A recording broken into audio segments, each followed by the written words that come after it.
যাদের হৃদয় আছে আল্লাহর ভয়, তারা কবু পথ ভুলে যায় না।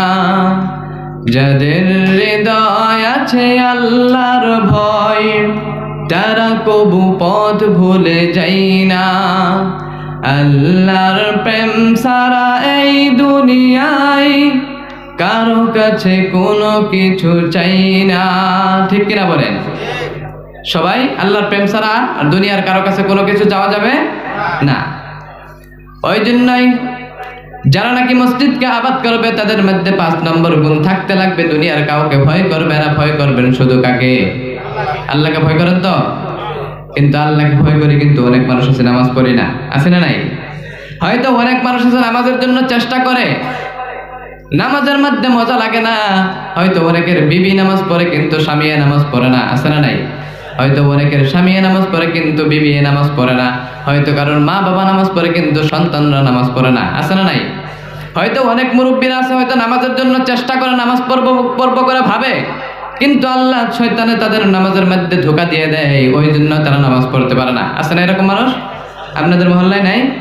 নামাজ পড়তে চেষ্টা করে, যুবকেরা হয়তো তারা জানে নামাজ পড়া লাগে কিন্তু চেষ্টা করে, কিন্তু নামাজের মধ্যে মন বসে না। আছে না এরকম মানুষ? কে কে নামাজের জন্য চেষ্টা করেন কিন্তু শয়তানে ধোঁকা দেয়? কার কার? কেউ আছেন এখানে? হাত উঠান, অসুবিধা নাই। আপনাদের মনের ভিতরে ইচ্ছা আছে, হয়তো নামাজ পড়েন, মাঝে মাঝে নামাজ পড়েন, আবার শয়তানে ধোঁকা দিয়ে ছেড়ে দেন। আছে না এরকম মানুষ? কে কে দেখান তো একজন, কার কার নামাজ পড়ার ইচ্ছা আছে? তাদেরকে ভালো কয়েকটি টিপস দিয়ে দেবো ইনশাআল্লাহ। হাত উঠান, অসুবিধা নাই, এটা সরল, লজ্জার কোনো কথা নাই। মাশাআল্লাহ, সবারই ইচ্ছা আছে নামাজে, তাই না? কিন্তু নামাজের মধ্যে মজা লাগে না, আছে না এরকম মানুষ? ওই জন্য যাদের নামাজের মধ্যে মজা লাগে না, অনেকে আছে নামাজের চেষ্টা করে কিন্তু শয়তানে ধোঁকা দিয়ে দেয়, তাদের নামাজের মধ্যে মনোযোগ আসার জন্য আমি 4টি টিপস দিয়ে বলে যাচ্ছি। 4টি টিপস আমি বলে দিয়ে যাব, ইনশাআল্লাহ যদি ফলো করেন তাহলে ওই নামাজের মধ্যে আপনার মনোযোগ আসবে। সবাই ইনশাআল্লাহ শুনবেন তো? সবাই শুনবেন? তাহলে একটু জিকির করুন, লা ইলাহা ইল্লাল্লাহ, লা ইলাহা ইল্লাল্লাহ, লা ইলাহা ইল্লাল্লাহ, লা ইলাহা ইল্লাল্লাহ, জোরে লা ইলাহা ইল্লাল্লাহ, লা ইলাহা ইল্লাল্লাহ, লা ইলাহা ইল্লাল্লাহ, লা ইলাহা ইল্লাল্লাহ মুহাম্মাদুর রাসূলুল্লাহ সাল্লাল্লাহু আলাইহি ওয়াসাল্লাম। যাদের নামাজে হয়তো চেষ্টা করেন নামাজের জন্য কিন্তু নামাজের মধ্যে মজা লাগে না, তাদের জন্য 4টি টিপস বলে দিয়ে যাব, ইনশাআল্লাহ ফলো করবেন, তাহলে ওই নামাজের মধ্যে আপনার মনোযোগ আসবে। সবাই ইনশাআল্লাহ শুনবেন? যাদের জন্য, যাদের নামাজের মধ্যে মজা লাগে না, তাদের জন্য 1 নম্বর টিপস হলো, যখন নাকি আপনি নামাজে দাঁড়ায় যাবেন ওই সময় আপনি ভাববেন যে আপনার জীবনের শেষ নামাজ। কি নামাজ? আপনার যখন নাকি নামাজের মধ্যে মজা লাগবে না ওই সময় আপনি ভাববেন যে এটা আমার জীবনের শেষ নামাজ। আপনি জীবনের শেষ নামাজ মনে করে যদি আপনি নামাজ পড়েন তাহলে ওই নামাজের মধ্যে মনোযোগ বাড়িয়ে দিবেন তিনি কে? কারণ এখন সময় বাজে 9টা, তাই না? 10টা, 11টা, 12টা, আর মধ্যে কত ঘন্টা সময় থাকলো? কয় ঘন্টা সময়? 9টা থেকে 12টা পর্যন্ত কত ঘন্টা সময়? 3 ঘন্টা। এই 3 ঘন্টা পরে যদি আপনার মালাকুল মউত এসে যদি আপনার জানটা বাহির করে নিয়ে যায় তাহলে কি এই দুনিয়ার 3 ঘন্টা সময় আপনার কি কোনো হুঁশ থাকবে? কোনো হুঁশ থাকবে? থাকবে না। আপনাকে যদি বলা হয় আপনার একটু পরেই 3 ঘন্টা পরে আপনার জানটা চলে যাবে, আপনার দুনিয়ার কোনো হুঁশ থাকবে না। আপনাকে যদি বলা হয় 3 ঘন্টা পরে আপনার মৃত্যু হয়ে যাবে, আপনার মালাকুল মউত এসে আপনার জানটা বাহির করে নিয়ে যাবে, ওই সময় আপনার দুনিয়ার কোনো হুঁশ থাকবে না।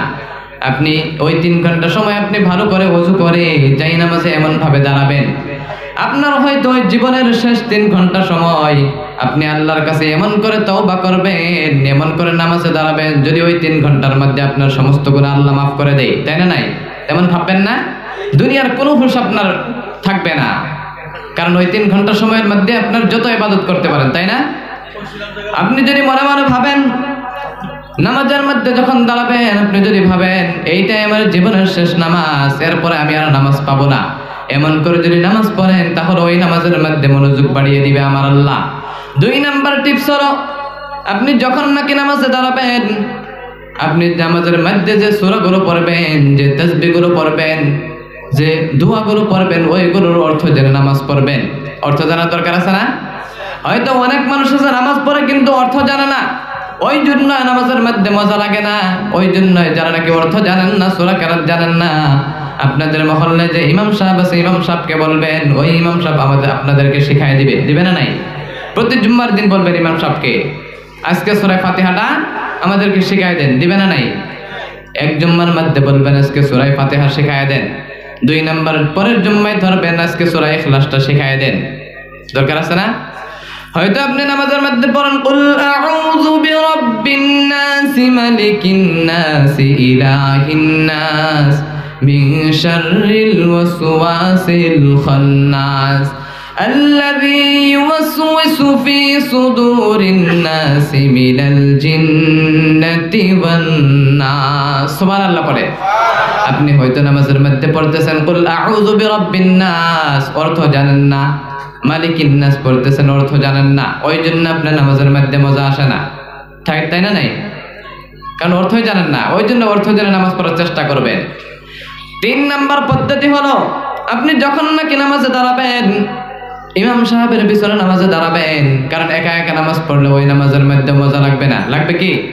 একা একা নামাজ পড়লে হয়তো সূরা কেরাত জানেন না, ভালো লাগবে না নামাজ পড়ে। ভালো লাগবে কি? দোয়া জানেন না, কেমনে করে নামাজ পড়েন? আপনি নামাজ পড়তে গেলে তো কমসে কম ওযু করতে লাগবে না নাই? ওযু করতে গেলেও দোয়ার দরকার আছে না নাই? আছে না? তাহলে ওই জন্য দোয়া জানার দরকার আছে না নাই?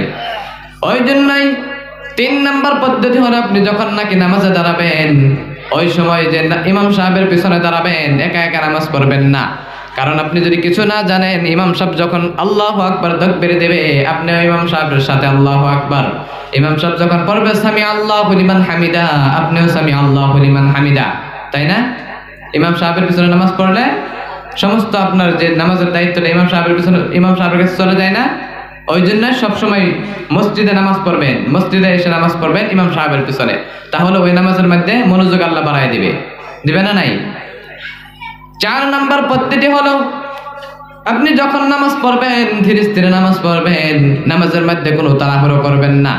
কারণ আপনি যদি নামাজের মধ্যে তাড়াহুড়ো করেন তাহলে ওই নামাজের মধ্যে কোনো মনোযোগ আসবে না। আসবে কি? ধীরে স্থিরে নামাজ পড়বেন, একদম আস্তে আস্তে নামাজ পড়বেন, কারণ ধীরে স্থিরে নামাজ পড়লে ওই নামাজের মধ্যে মনোযোগ বাড়িয়ে দেয় কে? জোরে বলেন। তাহলে ধীরে স্থিরে নামাজ পড়া দরকার আছে না? কারণ অনেক মসজিদে দেখা যায়, ওই দিন এক মসজিদে দেখলাম মাগরিবের সময় 1 রাকাতের মধ্যে সিজদা কয়টা? 1 রাকাতের মধ্যে সিজদা কয়টা? 2টা না? 2টার মধ্যে 2টা দেওয়ার, একটা দেওয়ার পর আরেকটা সিজদার মধ্যে বসা লাগে না? বসার পরে ইমাম সাহেব সিজদা যাই নাই, কিন্তু মুক্তাদিরা সিজদা চলে গেল, যাওয়ার পরে দেখে যে ইমাম সাহেব তো সিজদা যাই নাই, তখন এখন উঠতেও পারতেছে না, সিজদা তো যাইতে পারতেছে না, মাঝখানে গিয়া হ্যাং হয়ে গেল। আছে না? এরকম মানুষ, মোবাইল যেরকম হ্যাং হয়, মোবাইল হ্যাং হয় না, ওই রকম ওই মানুষটাও হ্যাং হয়ে গেল, 2 সিজদার মাঝখানে যায় হ্যাং হয়ে গেল। কারণ লজ্জা পাইতেছে, এখন কেমনে করে উঠবে আর কেমনে করে সিজদা যাবে, কারণ ইমাম সাহেব তো যায় নাই, ইমাম সাহেব গেলে সিজদা যাইতে পারবো, তাই না? তখন মাঝখানে যায় হ্যাং হয়ে যায়। ওই রকম নামাজের মধ্যে করবেন না। ওই রকম করে যদি নামাজ পড়েন তাহলে নামাজের মধ্যে কোনো মনোযোগ আসবে না। ওই জন্য 1 নম্বর পদ্ধতি হলো, আপনি যখন নাকি নামাজে দাঁড়াবেন, আপনি ভাববেন যে এটা আপনার জীবনের শেষ নামাজ, তাহলে ওই নামাজের মধ্যে আমার আল্লাহ মনোযোগ বাড়ায় দিবে। আপনার 2 নম্বর পদ্ধতি হলো, আপনি যখন নাকি নামাজে দাঁড়াবেন, আপনি নামাজের যে সূরাগুলো পড়বেন, যে তাসবিহগুলো পড়বেন, ওই তাসবিহগুলোর অর্থ জেনে নামাজ পড়ার চেষ্টা করবেন। 3 নম্বর পদ্ধতি হলো, আপনি যখন নাকি নামাজে দাঁড়াবেন ইমাম সাহেবের পিছনে দাঁড়াবেন। 4 নম্বর পদ্ধতি হলো, আপনি যখন নামাজে দাঁড়াবেন ধীরে স্থিরে নামাজ পড়বেন, কোন নামাজের মধ্যে কোনো তাড়াহুড়ো করা যাবে না। কারণ তাড়াহুড়ো করলে ওই নামাজের মধ্যে মজা লাগবে না। লাগবে কি? লাগবে না। কারণ বারবার বলার উদ্দেশ্য হলো, আপনার যদি মনে থাকে, মনে আছে তো? 4টা পদ্ধতি মনে আছে না? সবাই ইনশাআল্লাহ আমল করবেন? হাত উঠায় দেখান তো কে কে আমল করবেন।